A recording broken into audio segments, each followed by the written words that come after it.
Resoldre un sistema d'inequacions amb dues variables és una mica com jugar a enfonsar la flota. M'explico. Serà en solució d'aquesta inequació totes les coordenades del pla amb coordenades x, i que compleixin aquesta inequació. Podem anar provant com si juguéssim a enfonsar la flota. Per exemple, podríem provar el punt x igual a 3 i igual a 1. Aquest punt no formaria part de la solució de la inequació perquè 3 més 1 és 4 i 4 no és més petit que 3. Aquest punt no seria solució. En canvi, si en provem un altre, com per exemple el menys 5, 2, amb aquest punt ja no fem aigua, perquè menys 5 més 2 dona menys 3, i menys 3 és més petit que 3, per tant aquest punt sí que forma part de la solució. Què hem de fer? Provar tots els punts del pla i mirar si són solució o no són solució?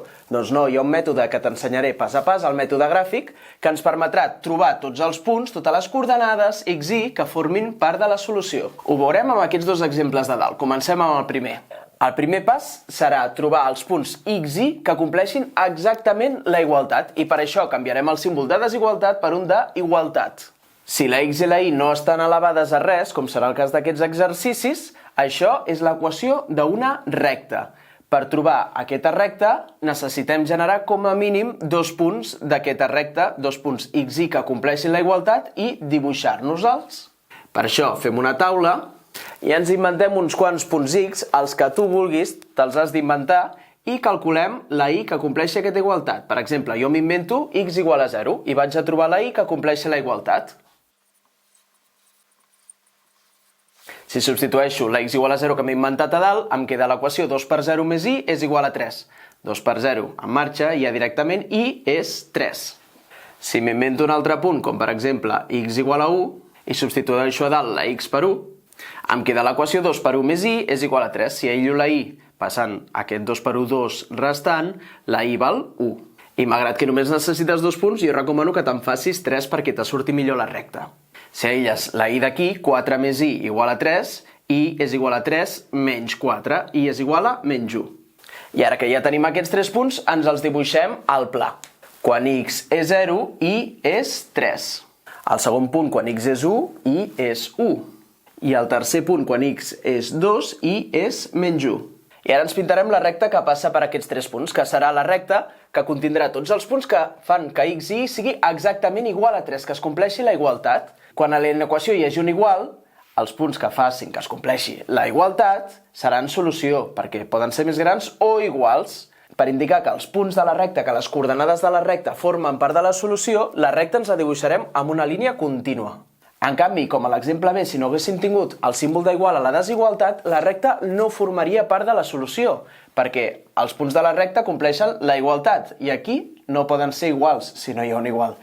Per indicar que la recta no formaria part de la solució, ens dibuixarem la línia discontínua. Si hi ha un igual, línia contínua, si no hi ha un igual, línia discontínua.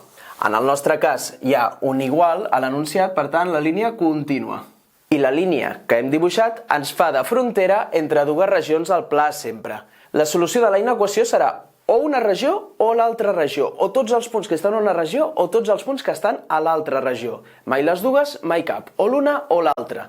Per saber quina de les dues és solució, el que farem serà agafar un punt qualsevol i mirar si aquest punt és solució o no és solució, com hem fet al principi, tocat o aigua. Ara bé, molt important, aquest punt ha de ser o d'una regió o de l'altra, que vol dir que no pot estar a la frontera, no hi pot passar la recta per aquest punt.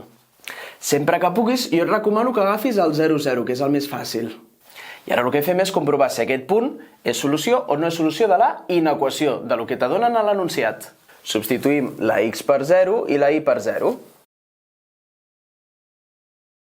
I veiem que al punt 0, 0 hem fet aigua. El punt 0, 0 no forma part de la solució, perquè 0 no és més gran ni igual a 3.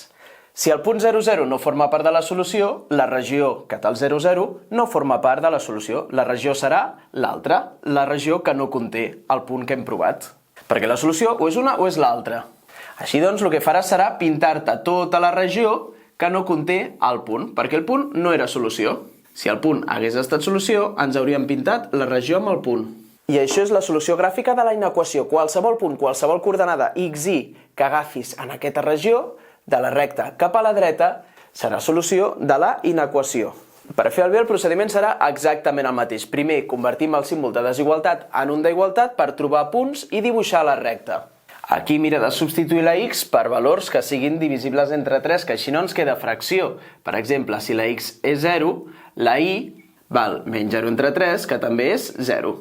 Després de x provaré 3, perquè 3 entre 3 dona exacte. La y és menys 1. I amb 2 punts ja estaria, però també provaré el menys 3, que dona el punt menys 3 més 1. I ara dibuixaré aquests 3 punts en un eix de coordenades. El 0, 0, el 3, menys 1, i el menys 3 més 1. Aquests 3 punts en formen una recta que no serà part de la solució, perquè aquí hem trobat punts que fossin iguals, però l'igual no m'interessa, només m'interessen els més petits. Si tenim un més gran o un més petit sense l'igual, la recta no està inclosa i la dibuixaré amb una línia discontínua per simbolitzar-ho. I ara que ja tinc la frontera entre les dues regions, he de provar un punt d'una de les dues regions, un punt per on no passi la recta, i mirar si compleix o no compleix la desigualtat. En aquest cas no podem provar el 0, 0 perquè hi passa la recta, aleshores ens hem d'agafar un altre punt. I agafo, per exemple, aquest punt, el menys 3, 0. He agafat aquest punt, però podria haver-ne agafat qualsevol, com per exemple el 1, 1.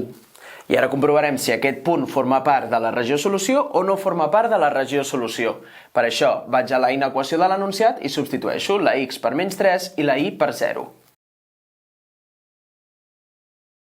I veig que aquí, amb aquest punt, hem tocat. És solució. Aquest punt 0 és més petit que 1. Per tant, la regió solució serà la solució que conté el punt menys 3, 0. Em pinto la regió que conté aquest punt.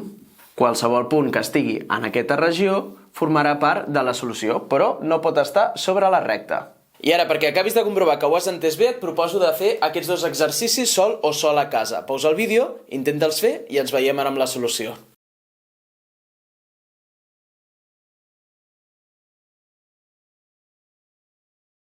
Això està tot per aquest vídeo. Si vols seguir aprenent sobre inequacions, sobre sistemes d'inequacions amb dues variables, clica al link de la descripció, que allà hi trobaràs tots els vídeos. I res més, fins la propera. Adéu!